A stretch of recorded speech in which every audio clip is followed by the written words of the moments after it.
settle by the sea. I know your hand is always there to guide me.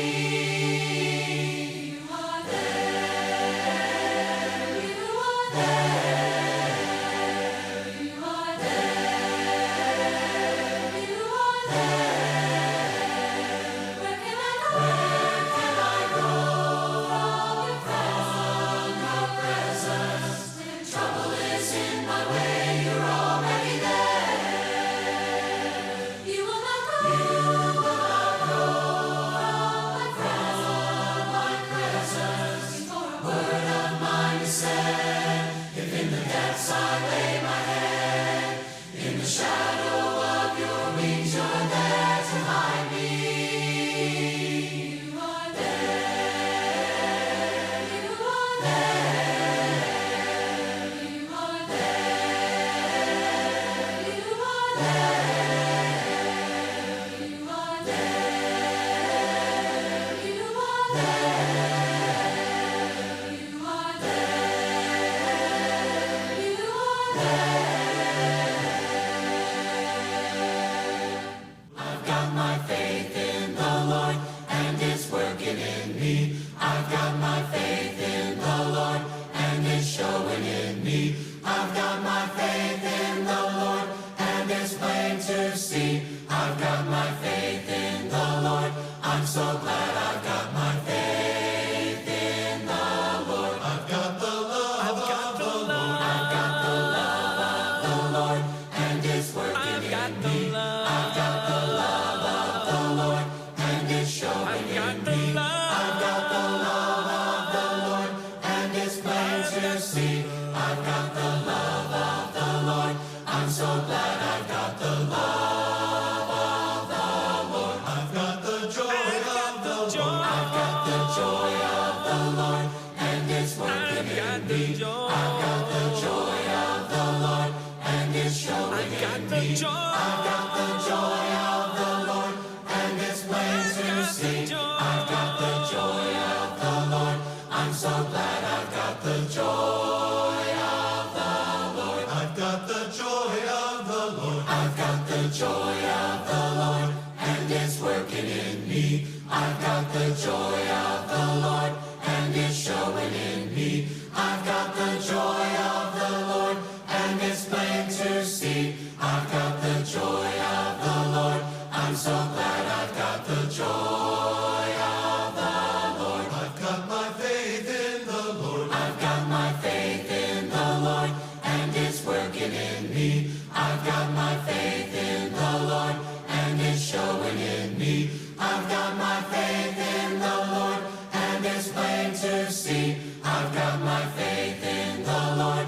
I'm so glad I've got my faith in the Lord. I've got the love of the Lord. I've got the love of the Lord, and it's working in me. I've got the love of the Lord, and it's showing in me. I've got the love of the Lord, and it's plain to see. I've got the love of the Lord. I'm so glad I've got the love of the Lord. I've got the joy of the Lord. I've got the joy of the Lord, and it's working in me. I've got the joy of the Lord, and it's showing in me. I've got the joy of the Lord, and it's plain to see. I've got the joy of the Lord. I'm so glad I've got the joy of the Lord. I've got the joy of the Lord. I've got the joy of the Lord. I've got the joy of the Lord. I've got the joy of the joy. I've got the joy of the joy of the Lord. I've got the joy of the Lord. Why should I feel discouraged?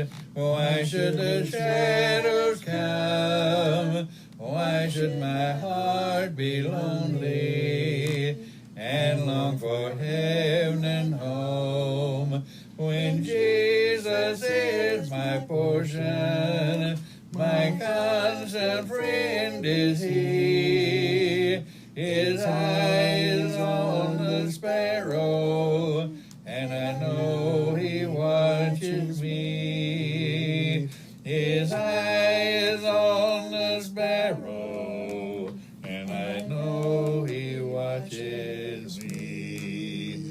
I sing because I'm happy. I sing because I'm free. For his eye is on the sparrow, and I know he watches me.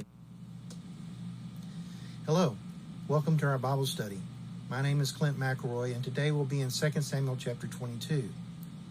We will be meeting today at 10 a.m., so please join us if you can. Hope to see you there. If you're sick in any way, please don't come to the auditorium, but instead stay home and enjoy the streaming service. We'll also be meeting at 9 a.m. for classes, so please join us for those as well. You're welcome to join us in the auditorium to watch this class on the large screen there if you care to. We want to make everyone aware that we have these English Standard Version Bibles available from the World Bible School. If you'd like to have one, please contact our church office and we'll make arrangements to get you one. We have many on our sick list, and I will forego announcing the list of sick going forward because it makes it very difficult to re-show the class material with the old announcements in it. But that said, we do extend our sympathies to the family of Dr. Alexander Weir, who passed away a couple of weeks ago. His service at the Eastside congregation will be sorely missed. Our sick list is long, so please refer to our bulletin for more information. We're so very thankful that the Lord has answered our prayers in regards to so many who have been sick and restored, and for the great rain that He's given us. We realize that some are suffering because of the rain, and we continue in prayer for those who are suffering because of that. We're mindful of the story of the two men on the road to Emmaus who were joined by a third man on the way. When they got to their destination, Jesus revealed that He was that third man and left their company. As they reflected on His presence with them, they realized that there had been a burning in their hearts while He was with them. It's that burning that they had in their hearts in the presence of Jesus that we hope to kindle in our own hearts as we draw closer to the Lord through a study of His Word. We also want to remember the admonitions of Leviticus chapter 19, to be holy for the Lord our God is holy. And we want to remember the admonitions of the story of Rehoboam, the story of Jeroboam, and the story of the prophet that came to Jeroboam. Rehoboam listened to the advice of young, inexperienced advisors who told him something that made sense to him, and following that advice led directly to the split of the kingdom, and the northern tribes separated from the southern tribes, and Judah was all that was left to Rehoboam to lead. The northern tribes had been promised to Jeroboam while Solomon was still on the throne by God. And when Solomon passed, Jeroboam, who had been living in exile in Egypt, came back and took over the leadership of those northern tribes. Instead of following the instructions that he had been given by God, he chose instead to raise up high places in the mountains because he feared the people going into Jerusalem to worship God there rather than stay in Israel. And he told the people that they should worship there the God that led them out of Egypt. And he showed them calves made of gold and said that this was the God that led them out of Egypt. And he placed these idols at these high places that he'd set up in the mountains, in multiple places. And he created a false priesthood to lead the worship there in the mountains. And this perverted the people of Israel in their worship before the Lord for centuries, from that time until the time of Christ. And this was an abomination before the Lord. But the Lord didn't just let him do it. He sent a prophet, and that prophet came to Jeroboam and told him that he was messing up. Jeroboam didn't listen to the prophet, and he went ahead and did what he wanted to do. But that prophet had also been given instruction, and he had received it from the Lord and was carrying it out as he'd been instructed. And when he was on his way home, when it was all but complete, he started on the way home.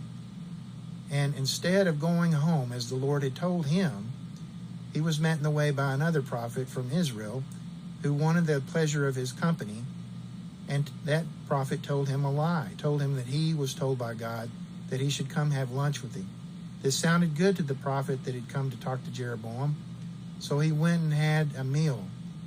And before he got up from that meal, the Lord told him that he would forfeit his life because he had not followed the instruction of the Lord.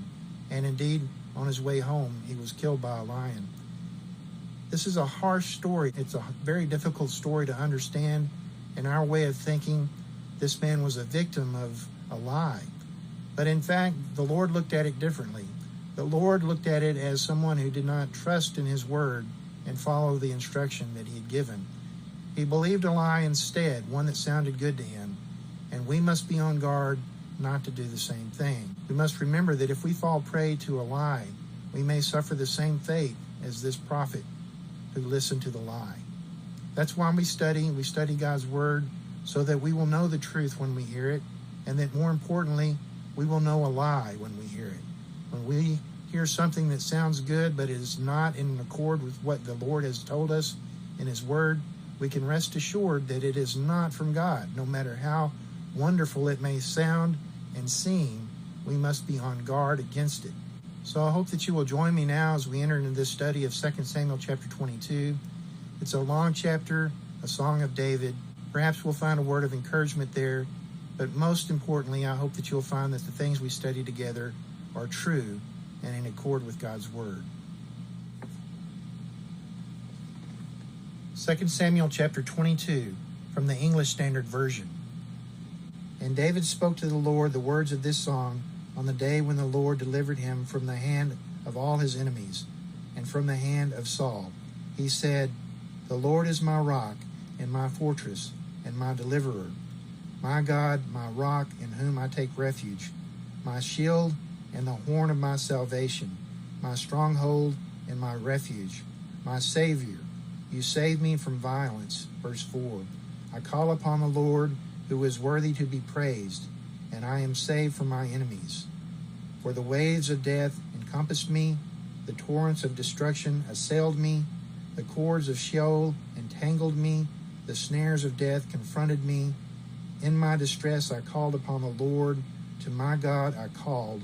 From his temple he heard my voice, and my cry came to his ears. Verse 8. Then the earth reeled and rocked, the foundations of the heavens trembled and quaked, because he was angry. Smoke went up from his nostrils, and devouring fire from his mouth.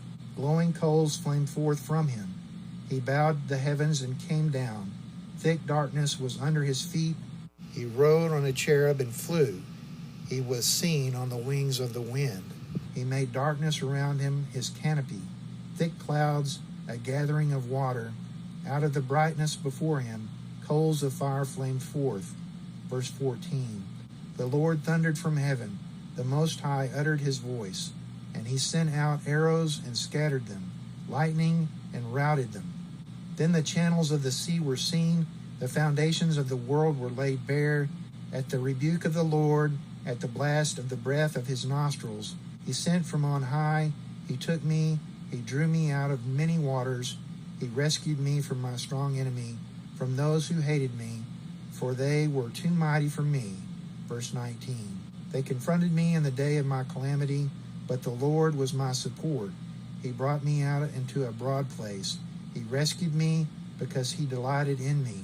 The Lord dealt with me according to my righteousness, according to the cleanness of my hands. He rewarded me, for I have kept the ways of the Lord and have not wickedly departed from my God.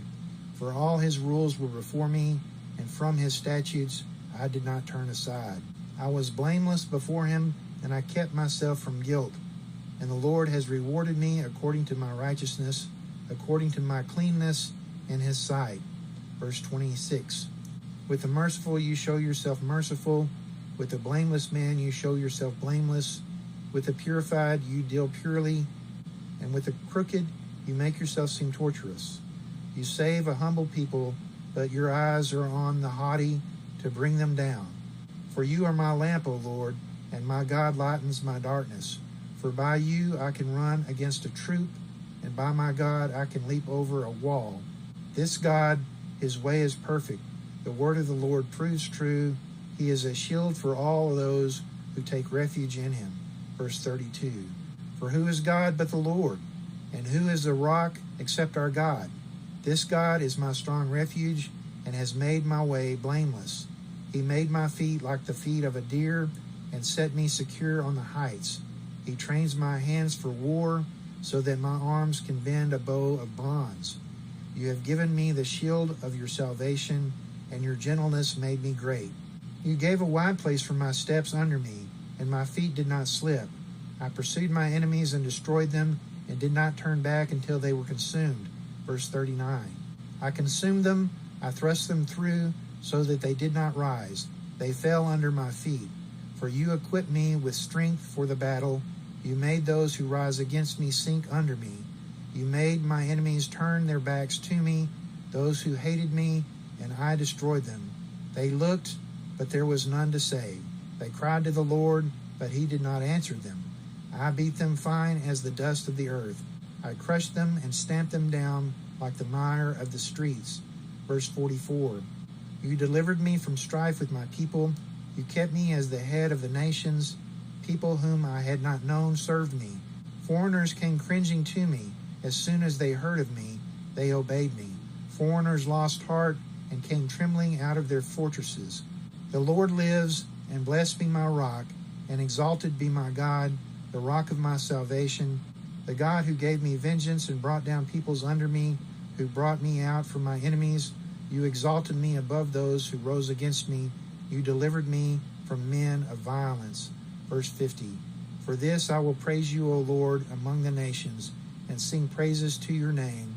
Great salvation he brings to his king, and shows steadfast love to his anointed, to David and his offspring forever. Okay, last time we read out of chapter 21, following the incident with the rebellion of Sheba. The circumstances in the land was that there had been a famine for several years, and David sought the Lord to find out why there had been a famine. And the Lord said there is blood guilt on Saul and his house because he put the Gibeonites to death in verse 1 of chapter 21. So David called the Gibeonites and spoke to them and asked them if there was anything that he could do to address this blood guilt that the Lord said was being visited upon the people because of Saul's violation. And the Gibeonites said there was really nothing that they could think of. He couldn't really do anything against Saul because Saul was dead, and they didn't really want to take any monetary or financial advantage because of what had happened. But David pressed and said, what can I do? I need to do something because the Lord he didn't explain it to him, but the rationale in his mind was that the Lord was holding Israel guilty for Saul's violation.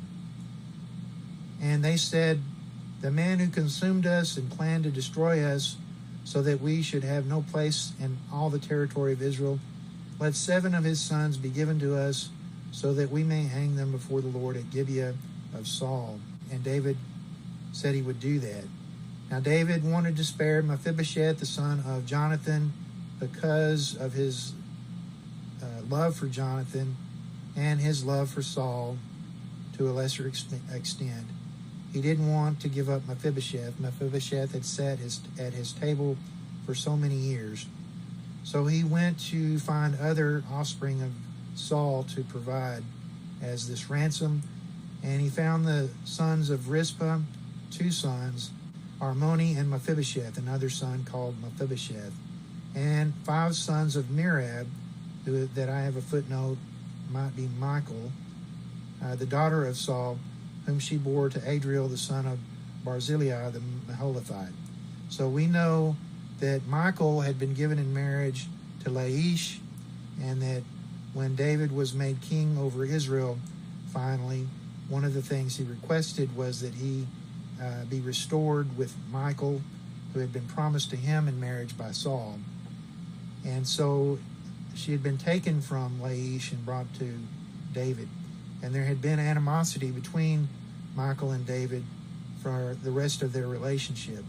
Now, we're not explained in all detail what that animosity was rooted in, but if this was indeed Michal rather than Merab, who gave up 5 sons, those 5 sons would have been the sons of someone other than David.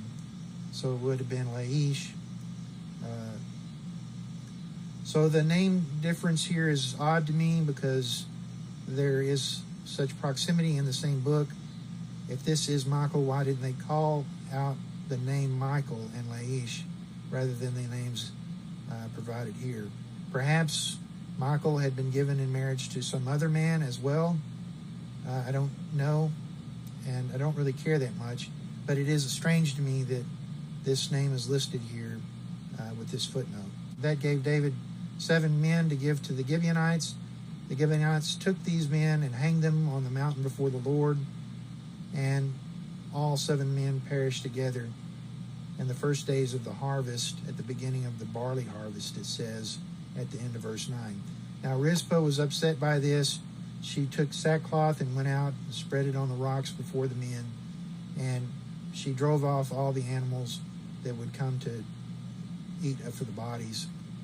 And when David heard that Rizpah had done this, he was moved by it, and he went and recovered the bones of Saul and Jonathan from the men of Jabesh Gilead. If you remember, they had gone and taken the bones from the Philistine city where they had been taken as trophies, and they had buried them in their town.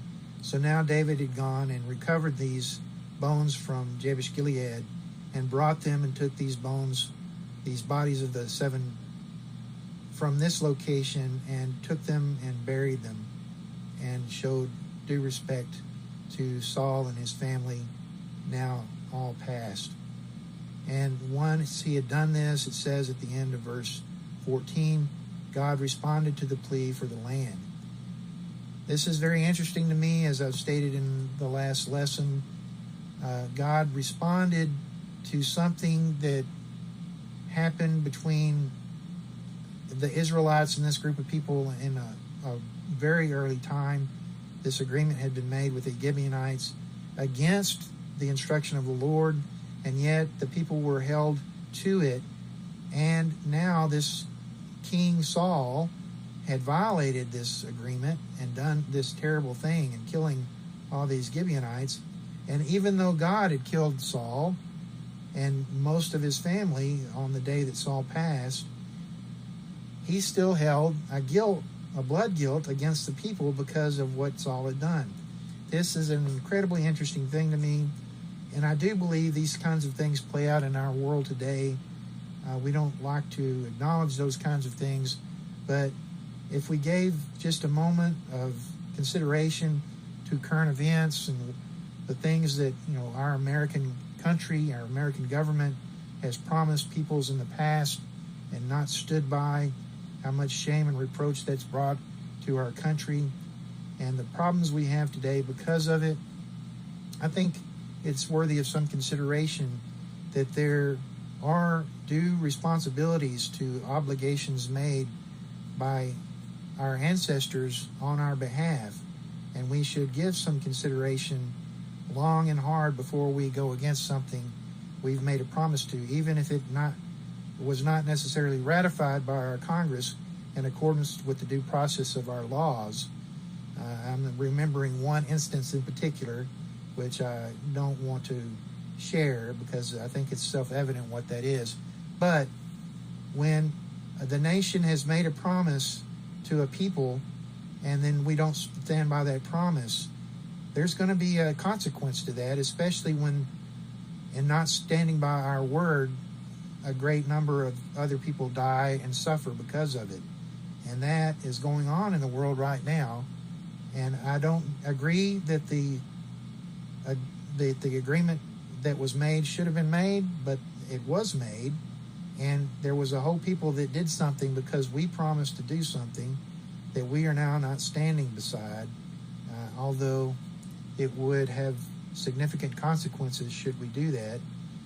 There was a promise given, and now it is not being upheld yet again by our government, and this disappoints me greatly.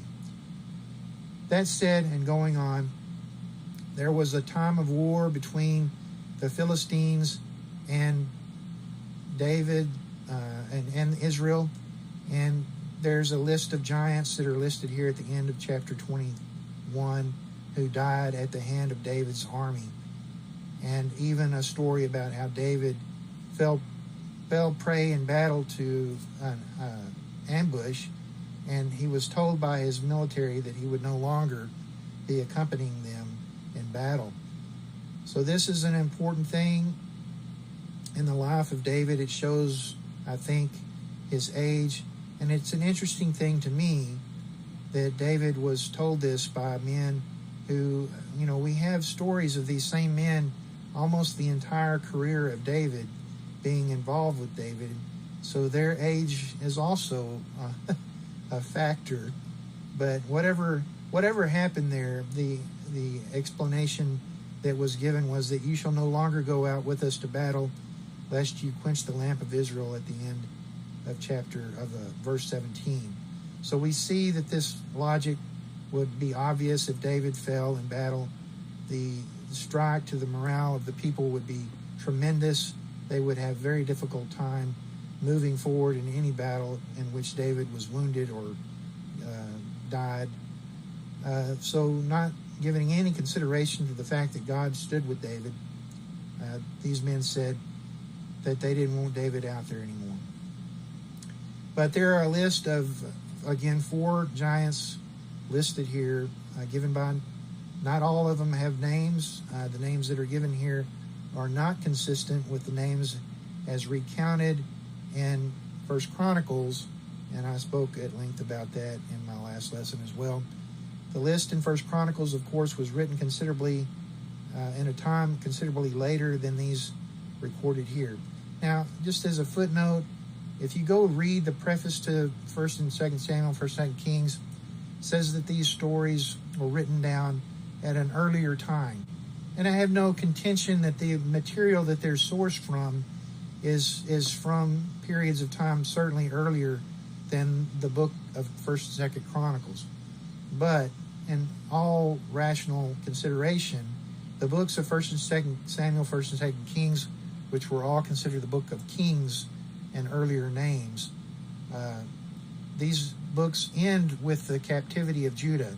So these were most likely a compilation of the stories of the original books of the Annals of the Kings that had been consolidated into these forms, possibly at the earliest point of the captivity, and then we see Chronicles being written toward the end of that captivity, or even after the return of the people to Jerusalem, to Judea, to try to rebuild and reestablish Israel there.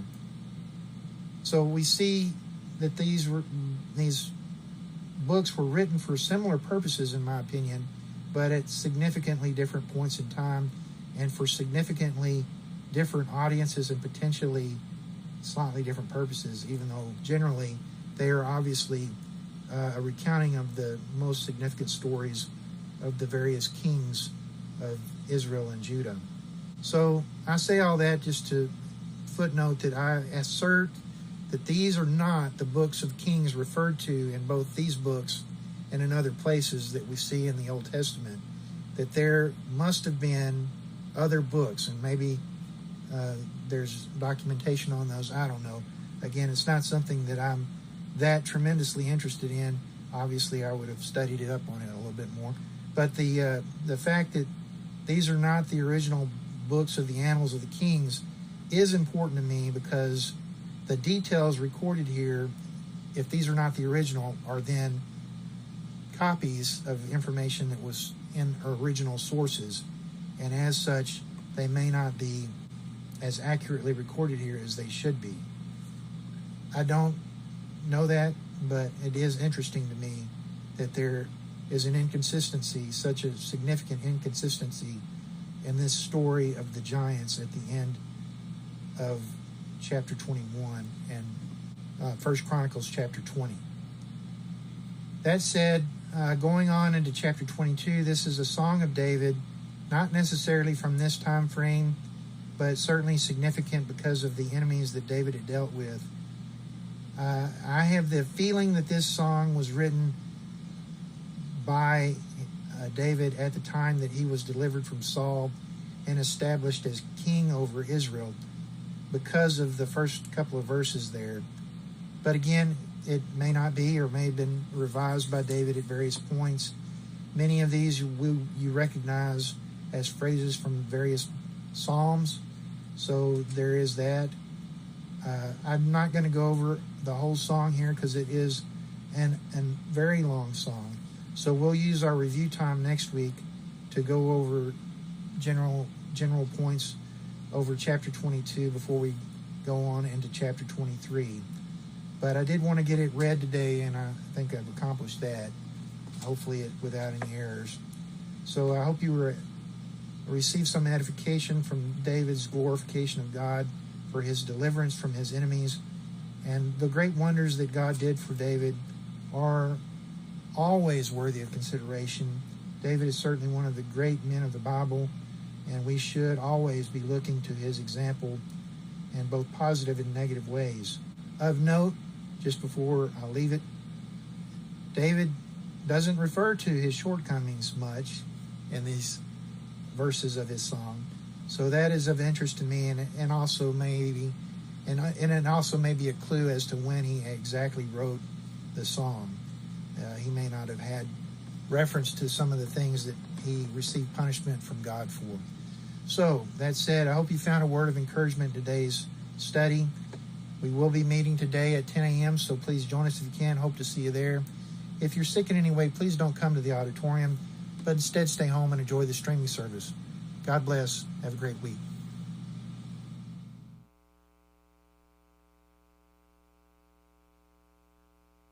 I will call upon the Lord. I will call upon the Lord. Who is worthy to be praised? Who is worthy to be praised? So shall I be saved from my enemies. Saved from my enemies. The Lord liveth, and blessed be the rock, and let the God of my salvation be exalted.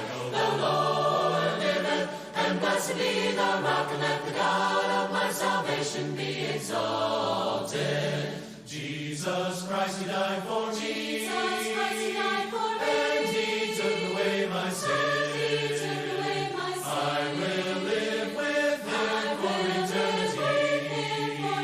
I know the Lord liveth, and blessed be the rock, and let the God of my salvation be exalted. I know the Lord liveth, and blessed be the rock, and let the God of my salvation be exalted. I know